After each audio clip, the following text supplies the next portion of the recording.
Hello and welcome to this Rangers Review special broadcast after today's 1-0 win over Celtic at Ibrox. Derek was there, I was watching here in my study, so probably didn't get the full treatment like you did, Derek. I'm sure your ears are ringing because I'll tell you what, the sound that was coming through my speakers here suggested an atmosphere for the ages. What was it like from the press box?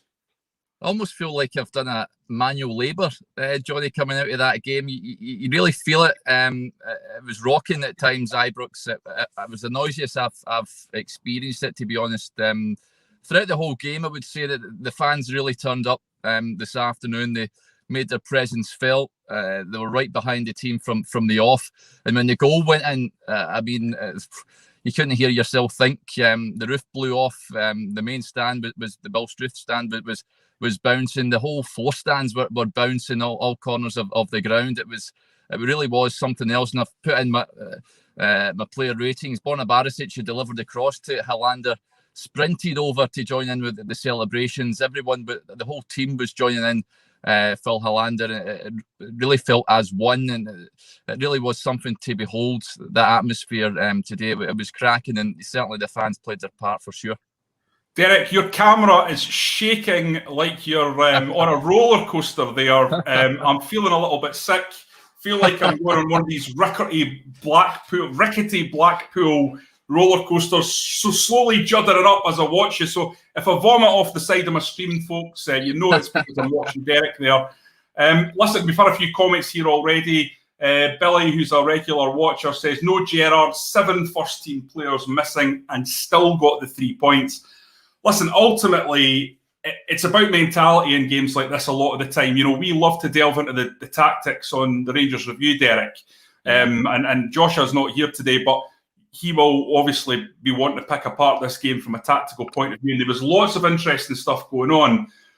But in a game like this, there is so much about desire, passion, going the extra yard, showing that real commitment to the cause. It's a derby game. It's frenetic. The atmosphere changes everything. And I thought Rangers, from that side of things, and I'm not ignoring the tactical things, I'm just saying that there's also another element at play. I thought on that side of things, they were spot on. Yeah, absolutely. We know that the COVID situation with the club, that's why, Steven Gerrard wasn't on the touchline this afternoon. Leon Balogun came in for Nathan Patterson. There was concern, rightly concerned, but when he was named in the starting lineup, of course, we remember lining up in that game in the Europa League last season against Antwerp, where things that didn't look comfortable on that right-hand side. But apart from a nervy few moments in the opening period, he came onto a game, and I think this was a battling performance from Rangers. You heard Gerrard speaking last week about tactics against Alish Kert, and it wasn't about tactics. Well, this was a proper roll the sleeves up, get in about Celtic, don't allow them space on the ball and time to play the much heralded Ange ball that we've been hearing. We didn't really see that much today, and credit must go to Rangers for nullifying that. And Stephen Davis and Glenn Kamara, I felt, were everywhere in that engine room, just picking up second balls, intercepting passes, and dictating the play. So, certainly Rangers were up to the task this afternoon. And Gary McAllister and Michael Beale, who were out orchestrating the team on the sidelines, deserve great credit for that. Yeah, you know what it reminded me of? This was a real back to the 1990s performance, Derek. It reminded me of Walter Smith in his form, sending a team out against Tommy Burns Celtic. I don't know what you were doing there, Derek. It was a wee bit frightening there. I was concerned that I was going to be on loan for the rest of this broadcast. But no, it reminded me of Walter Smith. And listen, no one probably was more symptomatic of that than Leon Balogun, who channeled his inner Dave McPherson throughout that game. You know, a big strapping right back who puts defending first. It was a real throwback. And I thought some of his tackles, tackle after tackle after tackle on Furuhashi, who, by the way, is a very good player. And I think we saw that today, how dangerous he can be. He's going to be a big threat in Old Firm games in the future. But I thought Balogun really stood up to the test today and showed what he's all about, and the kind of mentality that he showed. That is what being a Ranger is all about. In adversity, standing tall, doing the basics right, and showing grit and passion. And you saw at the end, he was beating his chest. He knew how big that performance was, and it was superb. And there's a few people on Twitter quite rightly saying Rangers were struggling to build up play down the right-hand side, and that's normally the way the team plays. So I noticed specifically they were pushing over to the left-hand side in this game. There was a lot more stuff coming through Borna than there usually is. It's much more balanced normally. And that was because they basically said to Balogun, we don't want you really, I'm assuming we don't want you bombing on. We want you just to sit back and tuck in and do the defensive work first. And I mean, he got forward a couple of times in the second half, but in the first half, the one time that he did venture forward, Rangers were caught out. And there was nearly a goal at the other end. He didn't get back quick enough. I can't remember which challenge it is. I've got it in my notes here somewhere. But regardless, other than that one time that he got caught up the pitch, I just thought he was absolutely terrific. And listen, there's been a lot said because at the Malmo game, he was at fault for the 2 goals. But he showed today, and Gary McAllister said this after the game, exactly why they brought him in. Because at his best, he's a bloody good defender, and he showed that today. Yeah, absolutely. And rightly named sponsors man of the match, although I picked Filip Helander for my man of the match. There wasn't too much between them, but I think for Balogun to come in, there was grumbles, of course, when everyone, a few eyebrows were raised when they seen him at that right back spot. And at times Furuhashi glided in behind him. There was an opportunity for Edouard in that first half when he was nowhere to be seen, and Furuhashi crossed the ball to Edouard, but he managed to fluff his lines. But apart from that, he was up to the task in the second half, showing he just stuck to defending, like you say, Jonny. Going forward, Rangers missed that attacking outlet that Nathan Patterson and James Tavernier provide, but Leon Balogun for out-and-out defending. Well, we've seen Furuhashi, he was switched by Ange Postecoglou in that second half. He wasn't getting any change out of Balogun, so he moved him into a more central right-sided position. But not just him, Connor Goldson went through him in the second half as well and left him crumpled in a heap. And it really was an introduction to Scottish football for him. But Leon Balogun deserves great credit. He stuck to his task well. Very rarely players got in behind him. He kept things simple. And I think, again, I mentioned Gary McAllister and Michael Beale. They've just told him just to keep things simple. Don't worry yourself about going up and supporting the forward players in an attacking sense. Like you say, he was caught out that one time he went up. Just keep it simple. Defend first and foremost, and the result will take care of itself. And he epitomised that Rangers performance, Leon Balogun. He was sensational in that second half. We should touch on Robbie McCrorie as well. We've got Callum Milligan saying big clean sheet for McCrorie. And listen, younger Rangers fans won't kind of remember this from back in the day, but again, I'm pulled back into the 90s, back to the future style again. Andy Gorham would go through long periods as a goalkeeper in these games where he didn't have to do anything, and then he would be called upon to make that big save, and that was the case with McCrorie today. He made 2 excellent saves in the second half after barely being tested throughout the whole game because the guys in front of him had done so well. And I thought everything he did really, really well today. You just can't take it away from him how important a couple of those stops were, especially the one when Furuhashi, he should have squared it to Christie, but he elected to take a shot, and it was a good shot, but an excellent save from the young man. I mean, that will do his confidence the world of good.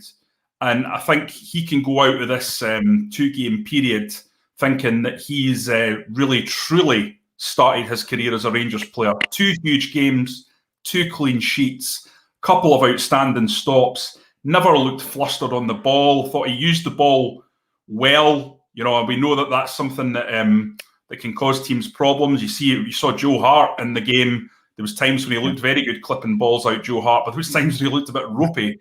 Ross McCrorie had a much easier task because clearly he'd been told, we're going to go over Celtic's press. We're not going to try and play through it. We're going to go over it. And Rangers were much more direct, and I think that was a tactic that worked really well for them. They picked up a lot of second balls with these longer balls in to Morelos, into the midfield. Joe Aribo picked up a lot as well with his See those telescopic limbs that he has. He's just able to stretch out and nick second balls away from people. But overall, just a really gritty, determined Rangers performance, and one you would say that there was very few people who let the side down.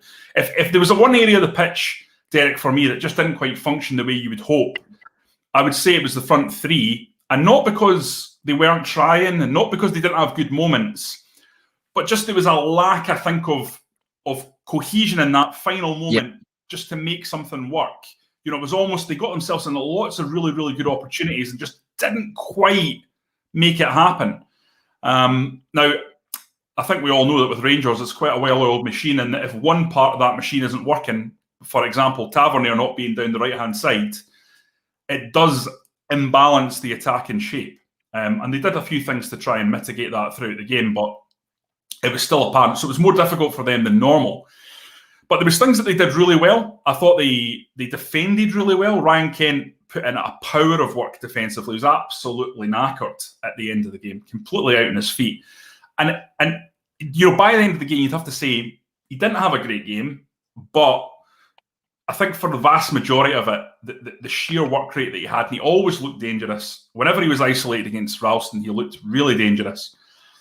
You'd have to say that he was a pretty successful force overall, even if it didn't quite come off for him. And I think Morelos is the same. He won loads of fouls, loads of really clever moments where you thought that that's Alfredo being smart, being experienced. You know, he'd take the ball in and he would know the player was coming to the back. And just a wee shimmy, a wee turn, and he's down, and it's a free kick in a dangerous area. That happened loads of times. I thought Kemar Roof held the ball up well, showed great strength at times. But maybe in that front three, Rangers were just lacking a little bit more pace. I would have liked to have seen Fashion Sakala come on a little bit earlier, probably come on for Morelos, but you know, I think Alfredo is always good for a goal in these situations, so that'll have been what they were thinking, I assume. Listen, just let's touch on the reaction to the season up till this point, because all of a sudden, and we discussed this in previous videos, Derek, there's a complete change in atmosphere, isn't there, surrounding the club now? Because now you look at every game up to this point, and the narrative will be, well, Rangers have had a good start apart from two games against Malmo where it just went slightly askew. But in terms of domestic, despite that game against Dundee United, that's forgotten now. It's absolutely fine, isn't it? It's a really solid start. You're 3 points ahead. And Gordon Watson from Adelaide, Australia said, you know, I said that these 3 games were so important, and that's how it's become. There's no need to hit the panic button. We're coming good. And certainly going into that international break, that'll be, I think, how we all see it, isn't it? That Rangers are moving towards what we'd expect from them. Absolutely. It's a huge result in that respect. It changes the narrative. I mentioned before Ange Ball, and it was heralded that Celtic had a few positive results, but Rangers have turned up here today. They've got the win. As we mentioned, it's a roll up the sleeves type of performance. They go into this international break now, regroup, recharge, get the manager back for a start, and get a number of key players back that were missing here this afternoon. But you touched on Robbie McCrory. The manager's now got 3 terrific goalkeepers on his books. It'll be interesting to see what Robbie McCrory's immediate future is going to be, because who knows if there's going to be another COVID outbreak at some point in the season. Do you put him out on loan again, or what do you do? It's a difficult one, I think, for the manager to assess, but he certainly will be delighted with Robbie McCrory's contribution in the last couple of games. He was superb, he really was. But yeah, it changes the whole narrative around the season. It was lacklustre, there's no denying it. It's been poor at times. The performances haven't been what we expected. But today was a real champions display. It was a real performance you see from champions, where again they weren't at their best at times. There was times where a few stray passes, things weren't quite coming off, but you get full work ethic and people fighting for the jersey. We touched on Leon Balogun, Ryan Kent you mentioned, but was another one that never gave up the cause. And I think Stephen Davis epitomised it, that fight in the Rangers side. He stole the ball off Sorrell in injury time. and he was still running. He really had the bit between his teeth, Stephen Davis, this afternoon. He wasn't losing that football match today. So yeah, but on your point about Sakala, for me, he's still slightly off the pace. I would like to see him get a run of games in the Premiership, get used to the way that Rangers want to play, get used to the physicality of the division. I just think he's maybe slightly it's a bit harsh maybe saying, but slightly underweight, getting brushed off the ball and what have you against Celtic. But I think that's a really good point, Derek, because these two players who I know for a fact have deliberately put on kilos to play in Scottish football. Mark Hateley, remember his start to the season at Rangers when he first arrived? He'd come from Monaco, and before that he'd been at AC Milan when Italian football was the best in the world. He comes to Rangers and struggles until he decided, I'm going to put on a few kilos to cope with the powerful nature of some of these defenders and the way that the Scottish game is played. From that point, he never looked back. Alfredo Morelos was the same. He put on kilos playing Scottish football deliberately because he needed that to cope with the hustle and bustle. So I think that's a great point, and that might be the case. The problem you're going to have with Sakala is the guy is jet heeled, so you've got to get the balance absolutely right because his pace is his big weapon. So you don't want to blunt that for the sake of the physical element. But that's really interesting. A lot of people saying about Stephen Davis, I did think he was absolutely superb. I noticed there was a couple of people suggesting that Davis might struggle to keep up with the pace, being 36 in the game, and maybe Rangers would want to consider a younger midfield. I mean, I thought that was completely wrong. I'd love to see the stats on that, Jonny. I'd love to see the stats today. You know that the players with it, but when they get the data from the game to see the distance he travelled today, it was incredible. It looked like he was everywhere. I mean, the first half, like a number of players, a few stray passes, but he's so vital for that the way Rangers play in terms of calming things down, dictating play, setting up attacks, nipping in and stealing balls when he shouldn't. And Glenn Kamara is a carbon copy of him. It's a great combination Rangers have, them two in the midfield. Joe Aribo, he's been accused before of the Old Firm passing him by, and at times it did so again.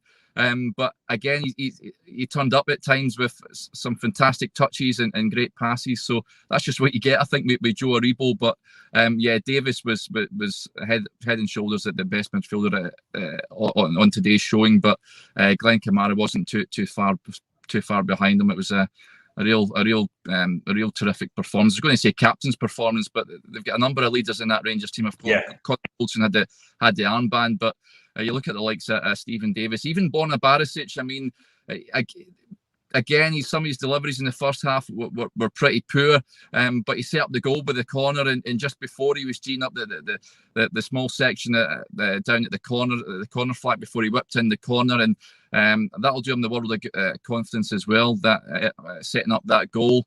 A lot of folks saying as well that I think when he was doing a lap on at the end, that might be his final bow at Ibrox. I'm not too sure about that, but.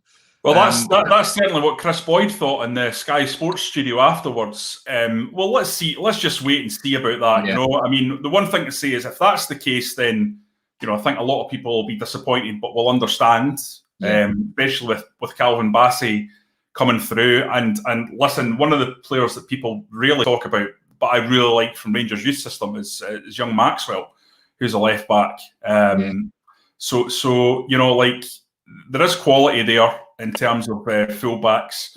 Even Joe Aribo, we know he can play left back. He's been really good at left back in the Scottish game. Maybe not who you'd want in there for European matches right enough or against Celtic. Listen, one of the things I think we should talk about is the whole Ange Ball thing. What I would say is I don't think Ange Ball's burst by this game. It's a blow, and it'll be interesting to see how Celtic recover. But I have to say, I thought they were streets ahead of where they were last season, all throughout the game. It's quite clear to me that Ange Postecoglou is a good coach.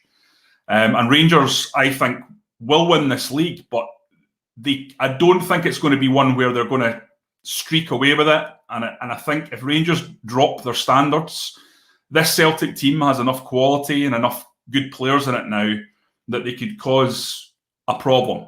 So I think it's a warning as well. Celtic are much more dangerous than they have been. They're not going to just be easy to swat aside as they were last season, where it was boys against men.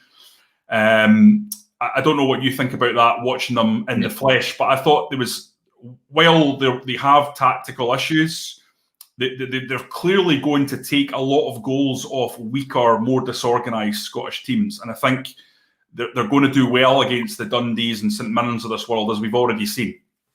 Yeah, they're clearly better coached than what they were last season. You can just tell just the way they move the ball about and the way they were moving in forward areas. I think it'd be foolish to suggest that Rangers would run away with the league title. I think Celtic have clearly spent a bit of money. They bought the Croatian boy that played left back and for his debut this afternoon. By all accounts, he's a decent player.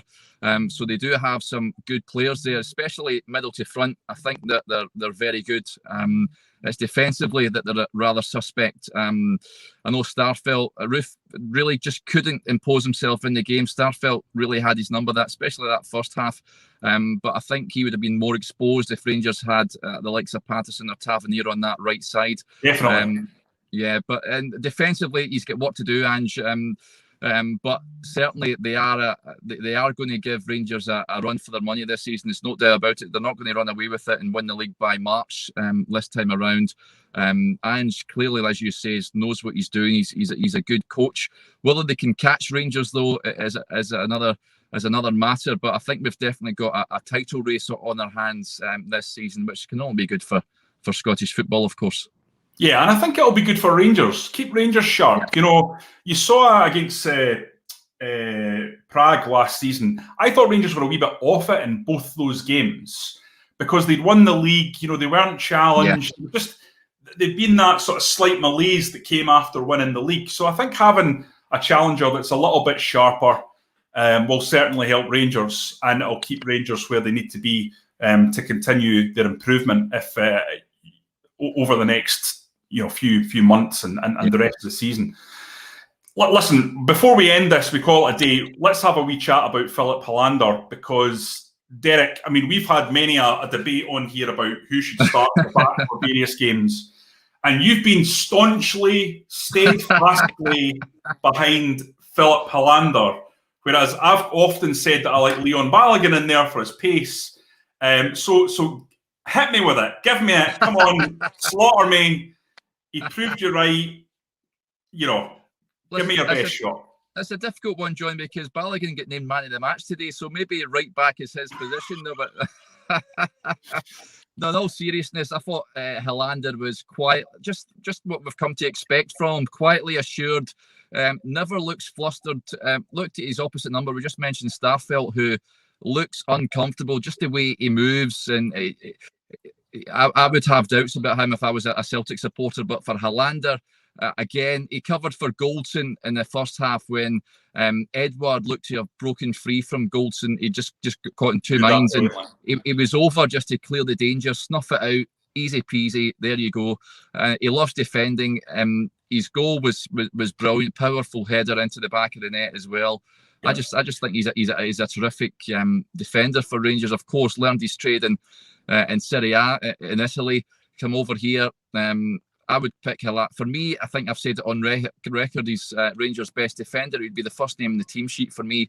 I know people go on about his apparent lack of pace, but for me, it just means he reads the game so well. It doesn't have to be lightning quick, because very rarely you'll see him all exposed or sliding in or what have you. He's very assured, and he's a great asset for Rangers to have. It's a great conundrum, of course, for the management team to decide who to partner Connor Goldson, Leon Balogun or Helander. But Helander edges it for me. I think he's just a class above, and he should always be partnering Connor Goldson. But whether Connor Goldson will be staying past the transfer deadline day is another discussion, I guess, with that contract situation still up in the air.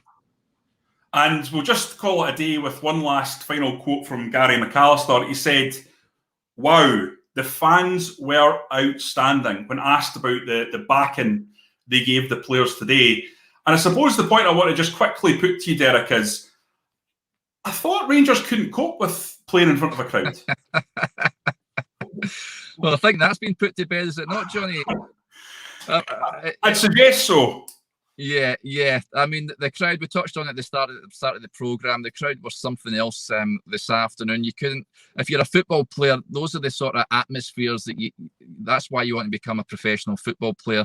That talk that you say that I think it all sort of stemmed from the Malmo defeat in Sweden, and then up at Tannadice, people were saying, oh, their mentality isn't right. They can't play in front of crowds, which is absolute nonsense. And I think they put that to bed well and truly this afternoon.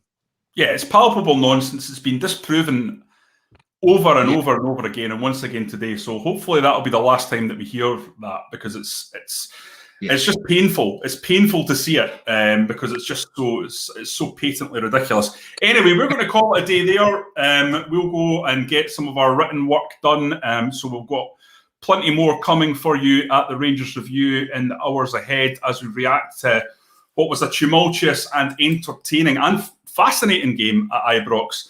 So we'll be back in terms of video content tomorrow with our usual morning briefing. We'll be on at 9:30 for that. We'll look forward to see you all then, when we can sort of pick apart a little bit more detail, a little bit more of the reaction for you, and hopefully add some value to that as well. Until next time, thank you for watching.